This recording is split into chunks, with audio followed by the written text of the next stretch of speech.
Estão preparados para viajar no tempo? Porque o assunto de hoje começou lá em 1889, quando é declarada a República no Brasil, e acabou em 1930.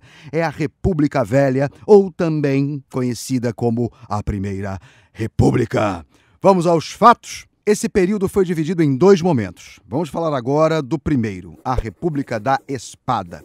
Durou de 1889 a 1894. E sabe por que levou esse nome? Porque foi um período governado por militares. Calma aí que tem mais. Depois que a República foi proclamada, foi estabelecido um governo provisório. Daí, Deodoro da Fonseca foi escolhido para ser o presidente. Só que ele não estava agradando muito o pessoal, não. Era muito autoritário, o cara era linha dura.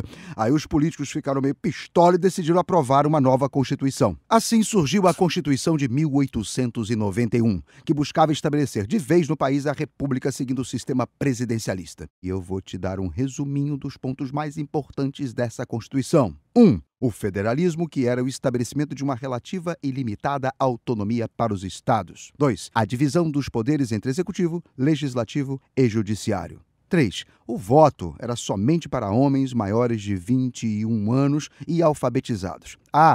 E era aberto. Ainda falando dessa parada aí da espada, é bom lembrar que esse período foi marcado por uma forte crise econômica. Isso porque o ministro da Fazenda, Rui Barbosa, também conhecido como Coco da Bahia, estabeleceu a política de encilhamento. Mas o que era essa coisa de encilha, não sei das quantas, professor? Encilhamento, aluno. Eu te explico agora. Esse Rui Barbosa aí, não confunda com a ruiva da televisão. Permitiu que bancos privados emitissem papel moeda e facilitou o acesso ao crédito como forma de impulsionar a economia. Você bem pode imaginar que deu tudo errado, né? A economia brasileira enfrentou desvalorização da moeda, aumento na especulação financeira e aumento da inflação. Estamos entendidos até aqui? Então vamos para o próximo período, a República Oligárquica. Essa segunda fase aconteceu de 1894 até 1930. Nesse primeiro ano foi eleito o primeiríssimo presidente civil. Lembra que antes eram só militares? Pois é, o nome dele era Prudente de Moraes. A segunda fase da República foi marcada por um bota-casaco, tira-casaco entre São Paulo e Minas Gerais. Mas sem spoiler, um pouquinho mais pra frente eu te explico o que é isso. Primeiro vou trazer informação para vocês, minhas sopinhas de abóbora. Oligarquia vem do grego e significa governo de poucos. Lembra que falei agora há pouco sobre um revezamento? Nesse período, o cenário político era dominado pelas oligarquias rurais. Ou seja,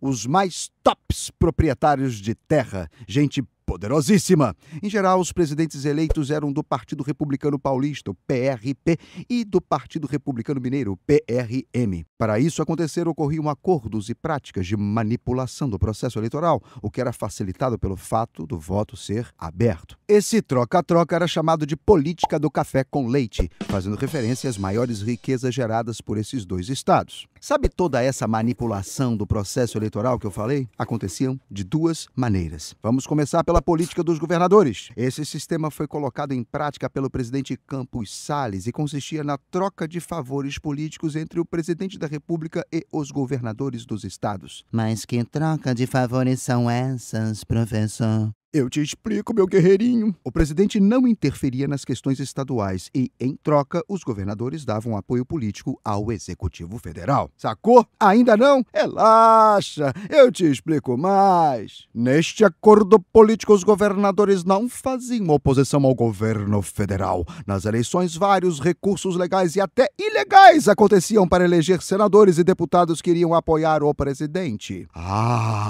E mais uma coisa, dentro de todo esse esquema existiam os grandes proprietários rurais. Adivinha? Os coronéis. Esses caras tinham total poder sobre a população local. Eram eles que manipulavam as votações. Daí que veio o nome coronelismo, aquele que você lê muito nos livros de história. Agora você me pergunta, na política dos governadores existia toda uma troca de favores, mas e no coronelismo? O lance que funcionava era o voto de cabresto. Acontecia principalmente por meio da repressão que o povo sofria, já que dependia economicamente dos coronéis. Como o voto era aberto, os chefes poderiam impor o voto a determinados candidatos, ameaçando aqueles que não cumprissem suas ordens. É claro que essas atitudes tinham consequências. A sociedade era desigual e excludente.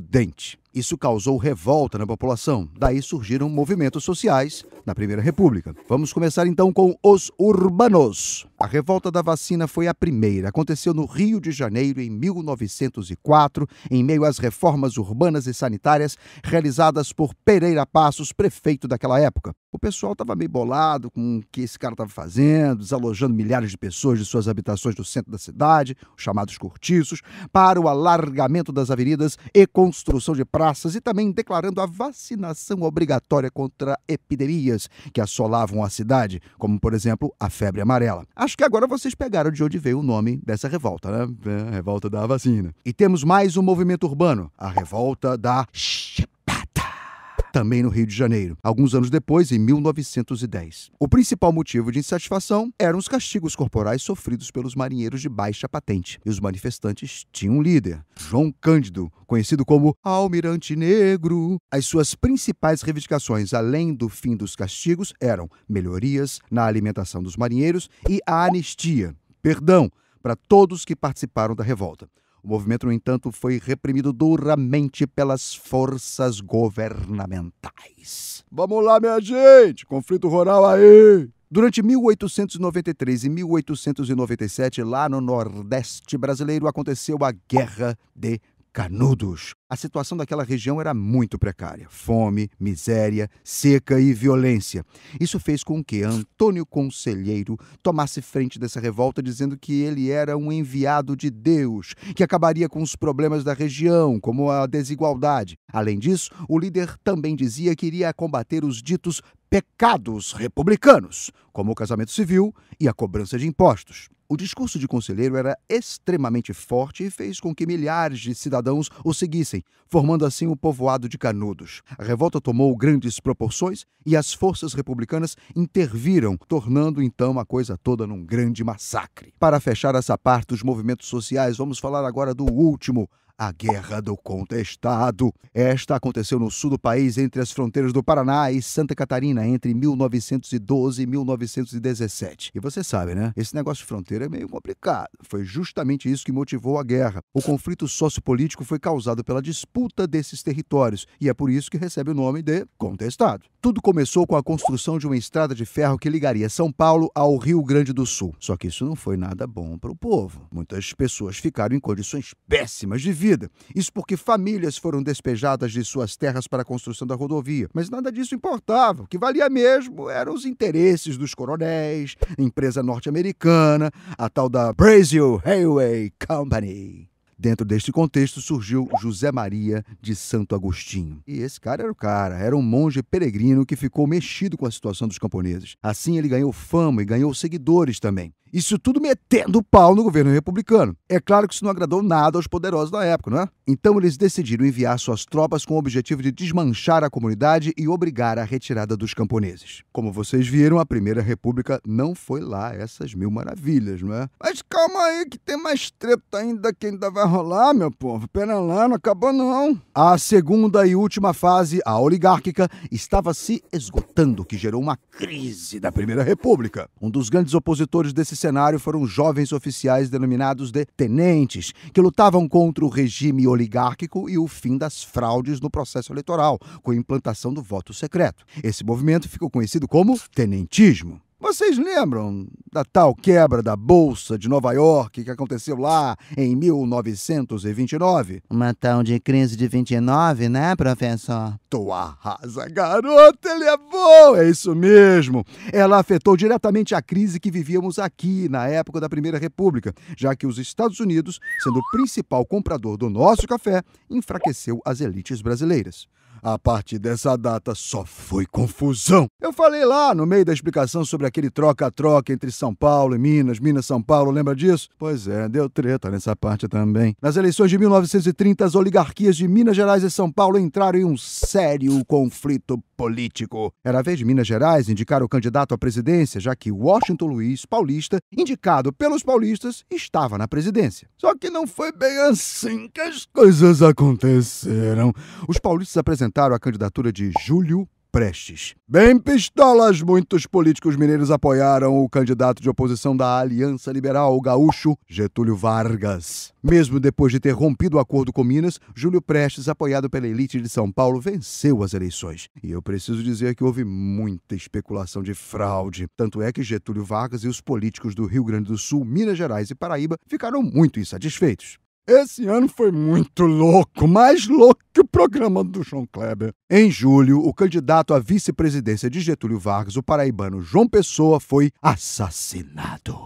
Esse acontecimento gerou muita revolta em muitas regiões e conflitos, principalmente entre partidários da Aliança Liberal e defensores do governo federal vigente. O então presidente Washington Luiz também ficou abaladíssimo. A batata estava assando para ele, mas o cara não queria renunciar. Então militares do Exército e da Marinha depuseram o presidente e instalaram uma junta militar que em seguida transferiu o poder para Getúlio Vargas por meio de um golpe, o golpe em 1930. Fim da nossa República Velha! Quanta coisa, hein? E aí, curtiu? Diz que sim, vai, diz que sim. Aproveita, deixa seu like, comentário, mostra pra mamãe, mostra pro irmão, mostra pro crush, pra todo mundo. E se você não quer perder nada que a gente coloca aqui nesse canal, é só se inscrever e ativar o sininho. Eu já fiz tudo isso, Rogério Ataíde, mas cadê aquele meu cupom de desconto? Tá aqui, meu consagrado. Corre e assina o Descomplica com aquele precinho sensacional. A gente se vê, viu? Ou melhor, a gente se ouve aí numa próxima. Tchau, tchau. Beijo, beijo, beijo. Até a próxima.